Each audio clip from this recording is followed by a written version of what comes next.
Hi, I'm online, you're online, let's chat.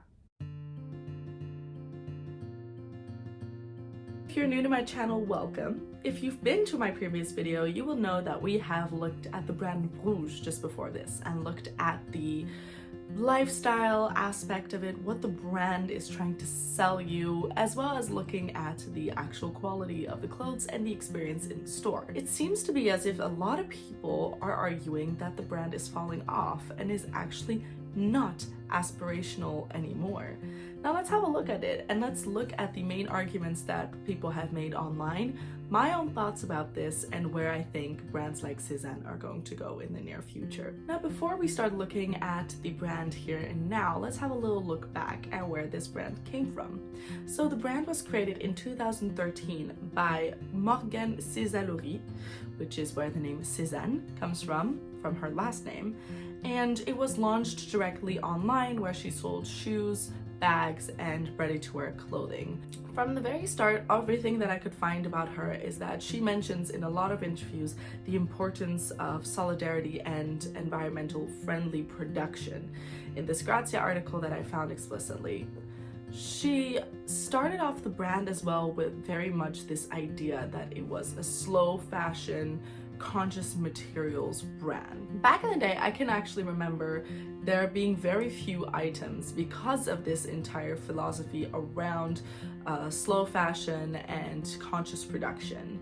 I've known about Sezane for a good couple of years now already, and it's always been aspirationally priced, meaning that you find yourself in a similar price category to Rouge or to other of these premium brand prices. So you're looking at spending between 85 euros to about 250 euros on different pieces, depending on bags, shoes, whether it's leather or not, and the intricacy of the design. When we look at the brand now, let's say that in 10 years time, it has grown exponentially. They currently have 11 stores around the world and produce a lot more products. They currently have about 4.2 million followers on their Instagram account. What you can also find is under the hashtag Sezane Lovers, which was created by the brand, loads and loads of micro to macro influencers post pictures in their Sezane outfits, which sometimes the brand actually reposts on their main Instagram account.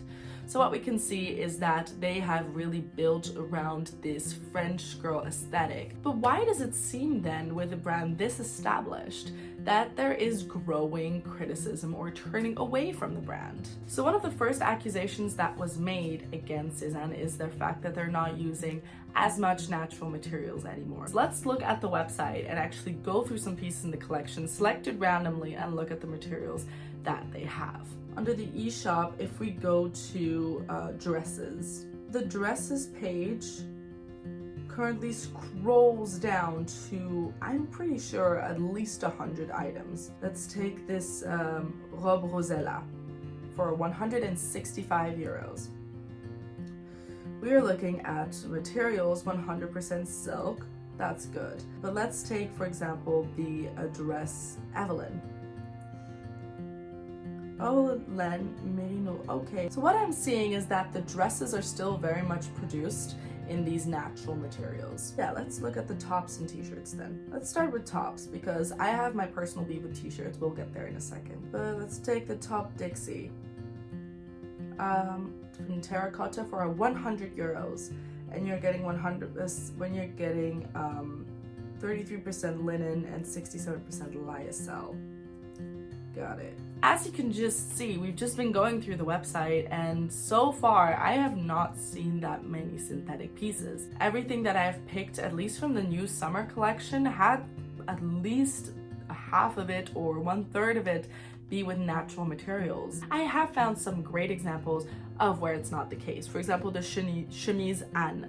95% viscose, 5% linen, produced in China for 95 euros? Absolutely not. Also, I'm sorry, but this pattern is very Zara to me.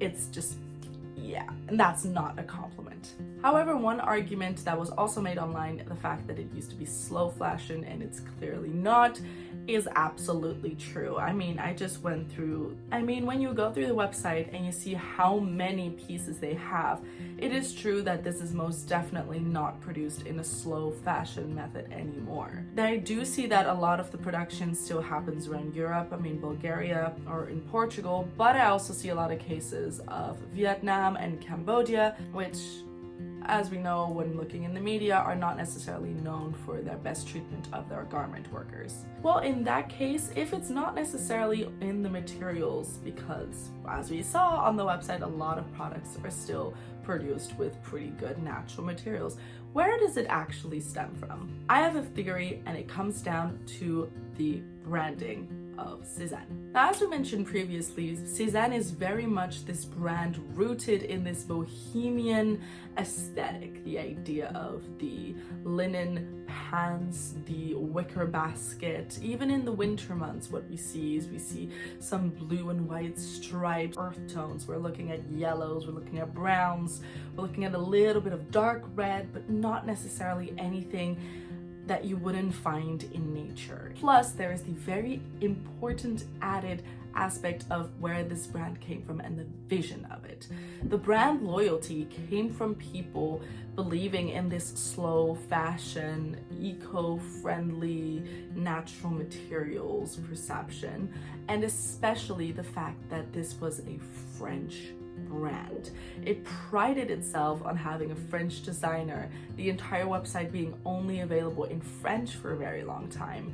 The understanding of what the French woman actually was. What we see a lot on the internet is that this Parisian French girl is very often portrayed with Chanel and tweed. The French girl, especially outside of Paris, isn't bows and ribbons. She is very much nature endorsing, and the idea that you want to wear pieces of quality that last for a long time, made of natural materials that do as little damage to the environment as possible. But what we see that happened with Sezane, in my opinion, is that there was a little bit this breakage away from this vision in order to become more palatable to international clientele. One of the main things I would say is that the brand lost its iconics. With the overproduction and the creation of so many more styles and motifs, the core elements of the brand get lost. Although with Rouge, you still very much know the wrapped dresses, the wrapped tops, that is Rouge, that is what she stands for.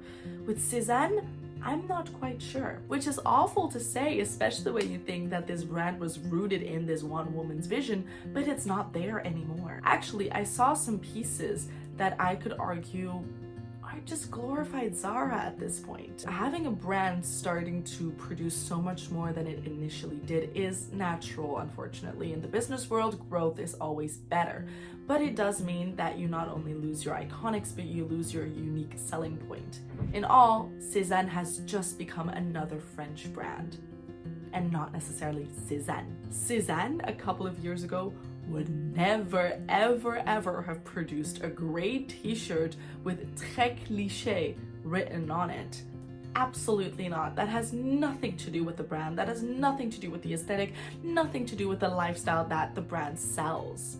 There's another t-shirt which is about Venice Beach. What does that have anything to do with the iconic idea of the vision of Sezane? It might be organic cotton and produced in Portugal. No one from the original Sezane clientele would ever purchase this. There's multiple ways that this brand can go from here. They either continue on this path of growth and start to alienate their original clientele, but start to make a lot of more money, especially as they start targeting this international, aspirational French girl clientele. They could also, do a 180 and start producing less. And yes, probably make a whole lot less profit, but actually keep that brand loyalty. I don't think they're gonna do that. Seeing as how profitable it is nowadays to be a French brand, especially with the aspirational French girl Emily in Paris clientele, why would they do any different? It's kind of ironic and sad that the owner expressed in 2014 in the interview that she wanted to set the example for the fashion industry, because clearly that is not what Sezane is anymore. Let me know what you think. Do you shop at Sezane? Have you bought something from Sezane? Thank you so much, and I hope to see you soon.